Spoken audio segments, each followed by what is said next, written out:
कैसे हो दोस्तों? आशा करता हूँ कि सब ठीक होंगे। तो लास्ट लेक्चर में हमने इंट्रोडक्शन दे दिया था। अब हमें प्रोग्रामिंग लैंग्वेज आपको पता चल गई थी, प्रोग्रामिंग लैंग्वेज हमें क्यों सीखनी है। अब कौन सी प्रोग्रामिंग लैंग्वेज सीखनी है ये भी आपको पता है, पाइथन। और आप एआई एमएल पढ़ने के लिए दो लैंग्वेज यूज़ कर सकते हैं, एक तो है पाइथन और दूसरी है आर। पर यहाँ पे हम पाइथन पढ़ेंगे। तो बिना किसी देरी के स्टार्ट करते हैं। सबसे पहली बात, पाइथन एक simple and easy to understand language है। ठीक है, अगर दूसरे शब्दों में कहूँ, एक सिंपल इंग्लिश ही है। ये आपको अदर लैंग्वेजेस के कंपैरिजन में बहुत इजी लगेगी। जैसे अगर आप सी पढ़ें, जावा पढ़ें, तो उसका सिंटेक्स बहुत टफ होता है। और अगर आप पाइथन पढ़ेंगे तो आपको इजीली समझ में आएगा। अगर आपने सी पढ़ रखा है तो आप पाइथन और जल्दी पढ़ सकते हैं। और अगर स्टार्ट करना चाहते हैं तो भी आपको बहुत इजीली समझ में आएगा पाइथन। तो आप अगर नए हैं तो भी कोई दिक्कत वाली बात नहीं है। मैं यहाँ पे एकदम बेसिक से पाइथन को पढ़ाऊँगा जिससे आपको समझ में आए। तो इससे कोर्स थोड़ा बढ़ सकता है, लंबा हो सकता है, क्योंकि मैं पाइथन अच्छे से पढ़ा रहा हूँ। अगर कोई AIML एकदम कोर्स से पढ़ना चाहता है तो ये सारे लेक्चर्स स्किप कर सकता है अगर सिर्फ बेसिक्स आते हैं। तो ठीक है, अब नेक्स्ट टॉपिक है हमारा कमेंट्स। अब आप कमेंट्स होते क्या हैं? जैसे अब हम कोड लिखते हैं, ठीक है। अब अगर आप समझ लीजिए VS स्टूडियो में आप कोड लिख रहे हैं, ठीक है। अब आप कोड लिखेंगे पर आपको इन फ्यूचर 1-2 महीने के बाद देखना है कि भाई इस कोड का मतलब क्या था। हमें याद तो रहता नहीं कि इस कोड का मतलब यह था या इस चीज़ का क्या मतलब था, इस एट्रीब्यूट का क्या मतलब था। तो आप उसको आगे कमेंट आउट कर सकते हैं। ठीक है, पाइथन में कमेंट ऐसे ही लगता है। Comment are use to write something which the programmer does not want to execute. जो आप कमेंट के अंदर लिखते हैं वो एग्जीक्यूट नहीं होता है। मोटी मोटी बात ये है। ठीक है, अब दो टाइप के कमेंट्स होते हैं। देखिए, दो टाइप के कमेंट होते हैं। एक होता है सिंगल लाइन कमेंट और दूसरा होता है multi line comment. Single line comment वो होता है जो इसके द्वारा दर्शाया जाता है। एक सिंगल लाइन ऑफ कमेंट रहता है कि आप कुछ कोड लिखे, जैसे समझ लीजिए आपने लिखा प्रिंट हेलो, ठीक है। उसके बाद आप लिख सकते हैं इधर हैशटैग लगा के। क्या करता है ये प्रिंट करेगा हेलो, ठीक है। तो आप समझ गए होंगे कि क्या करता है। और दूसरा होता है multi line comment. Multi line comment, suppose कर लो आप बहुत सारे मल्टीपल लाइंस ऑफ कोड लिखे हैं, ठीक है। तो उसमें आप बहुत लंबा चौड़ा लिखना चाहते हो या इस कोड को ही कमेंट आउट करना चाहते हो। अगर आप अज्यूम करो 1000 लाइन का कमेंट लिखे हो, 1000 लाइन का कोड लिखे हो, ठीक है।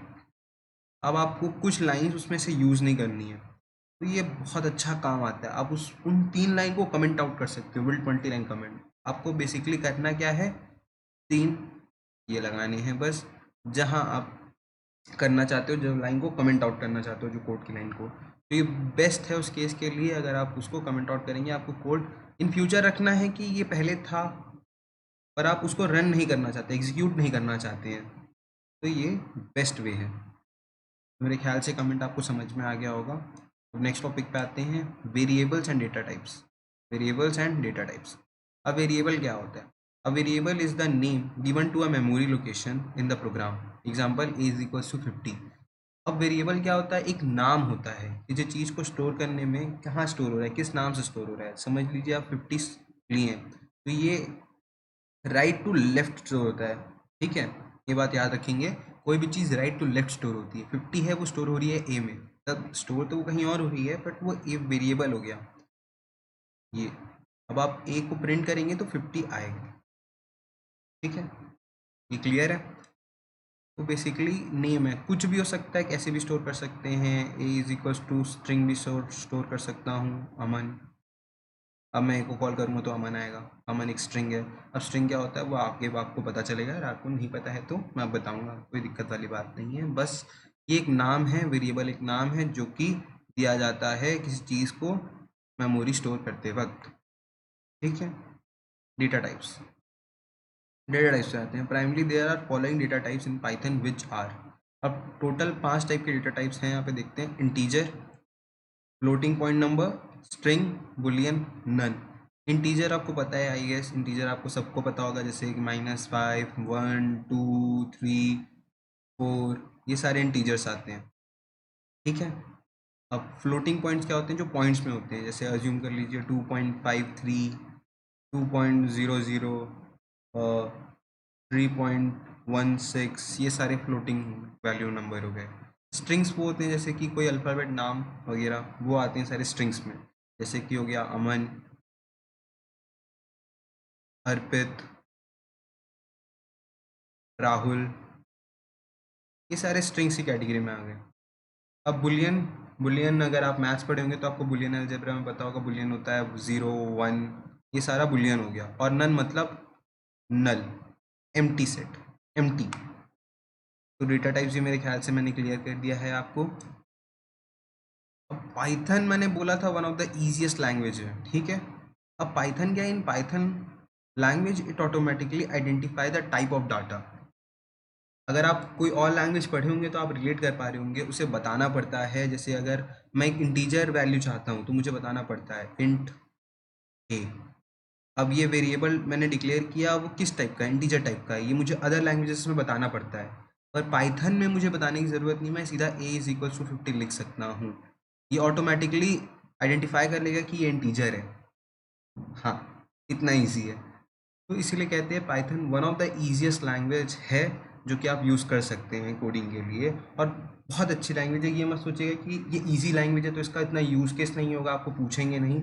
इंस्टाग्राम यूज़ करते हैं आप, इंस्टाग्राम पाइथन पे बना हुआ है। अब आप सोच सकते हैं कि कितना अच्छा यूज़ केस है, कितनी डिमांड है इस चीज़ की। तो इसका एग्जाम्पल भी मैंने लिखा हुआ है नीचे, जैसे कि a इज इक्वल टू 10, तो ये ऑटोमेटिकली आइडेंटिफाई कर देगा कि ये इंटीजर टाइप है। b इज इक्वल टू 77.87, ये ऑटोमेटिकली पता कर लेगा कि ये फ्लोटिंग इंटीजर है, फ्लोटिंग टाइप है। और c is equal to double inverted comma में अमन लिखा हुआ है, तो ये समझ जाएगा कि भैया ये स्ट्रिंग है। तो इसीलिए इसे एक लैंग्वेज, बहुत अच्छा लैंग्वेज माना जाता है, क्योंकि इसमें इतना मेहनत नहीं है, इतना बताना नहीं पड़ता है। पर अगर आप सी लैंग्वेज में जाएंगे, जावा में जाएंगे, तो उसमें डिक्लेयर करना पड़ता है कि ये इंट है। जैसे कि इंट है, इंट ए कॉमा बी कॉमा सी, ये बताना पड़ता है कि ये दोनों क्या हैं। अगर फ्लोट है तो फ्लोट आता है, कैरेक्टर के लिए कैर यूज़ होता है, इस तरीके से बताना पड़ता है। बट पाइथन में इसका कोई झंझट नहीं है। अब देखिए, नेक्स्ट टॉपिक है rules for defining a variable name in Python. अब बताइए भाई, कुछ तो रूल्स होंगे पाइथन के वेरिएबल नेम को डिफाइन करने के। क्या कोई भी वेरिएबल नेम डिफाइन हो सकता है? आंसर है गलत। इसके कुछ रूल्स हैं, 4 रूल्स हैं, इसको आपको ध्यान रख के वेरिएबल को डिक्लेयर करना है। इसके अलावा आप कुछ भी वेरिएबल डिक्लेयर नहीं कर सकते। अब चलिए इसको देखते हैं क्या रूल्स हैं। It can contain alphabets, digits and underscore. तो ये alphabet A B C D कुछ भी कंटेन कर सकता है, डिजिट कंटेन कर सकता है, 0 1 2 3 4 5 6 7 8 कुछ भी कर सकता है, डिजिट भी। और अंडरस्कोर, इसे कहते हैं अंडरस्कोर, ठीक है, ये अंडरस्कोर भी कंटेन कर सकता है। तो पहला पॉइंट तो क्लियर हो गया होगा, सिंपल सी इंग्लिश है, मैंने आपको बता भी दिया क्या। हाँ, अब दूसरे पॉइंट पे आते हैं। Name can only start with N alphabet और अंडरस्कोर। तो ये 2 चीज़ों से स्टार्ट हो सकता है। अब हमने सबसे फर्स्ट पॉइंट पे देखा था, या तो ये अल्फ़ाबेट कंटेन कर सकता है, या तो ये डिजिट कंटेन कर सकता है, या तो अंडरस्कोर कंटेन कर सकता है, तीनों कर सकता है। पर name can only start with alphabet and underscore. जो पहला होगा वो अंडरस्कोर से हो सकता है स्टार्ट, नहीं तो एक अल्फ़ाबेट से हो सकता है। कोई भी वेरिएबल का नेम डिजिट से स्टार्ट नहीं होगा। जैसे फॉर एग्जांपल आप ये रख सकते हैं नाम अमन, या अंडरस्कोर ए, या ए, ये सारे सही हैं। पर अगर आप लिख रहे हैं 82 अंडरस्कोर अमन, या 10 अंडरस्कोर ए, या 010 अंडरस्कोर 010, ये सारे गलत हो जाते हैं। क्यों? क्योंकि ये सारे स्टार्ट हो रहे हैं डिजिट से, जो कि गलत है, अलाउड नहीं है। तो आपको समझ में आ गया क्या अलाउड नहीं है और क्या अलाउड है, ठीक है। तो तीसरा पॉइंट तो आपको क्लियर होगा, name can't start with a digit, name can only start with alphabet underscore. Basically point number 2 और पॉइंट नंबर 3 सेम है। चौथे पॉइंट के लिए आते हैं। No wild space is allowed to be use inside a variable name. अच्छा, ये point थोड़ी अलग है, इसको समझ लीजिए।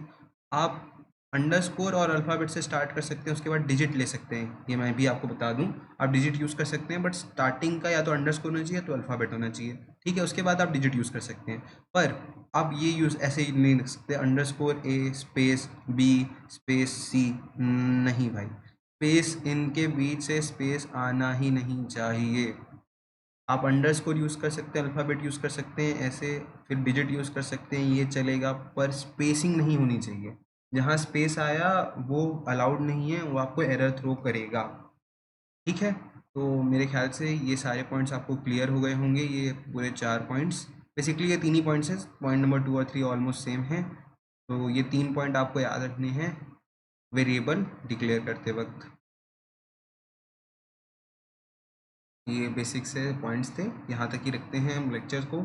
अब मैं आगे लेक्चर की जो लेंथ है वो बढ़ाऊंगा, अभी मैं छोटे छोटे टॉपिक्स डाल रहा हूँ, पर आगे जैसे टॉपिक्स बड़े आएंगे लेंथ बढ़ेगी। अभी 5-5 मिनट के लेक्चर आ रहे हैं, अगर आपको इसी लेंथ में रखना है तो मुझे कमेंट में बताइएगा, मैं इसी लेंथ को रखने की कोशिश करूँगा, वरना मैं इसको 10 से 20 मिनट के लेंथ पे ले जाने की कोशिश करूँगा, क्योंकि इतने छोटे ड्यूरेशन में नहीं हो पा रही है, ठीक है।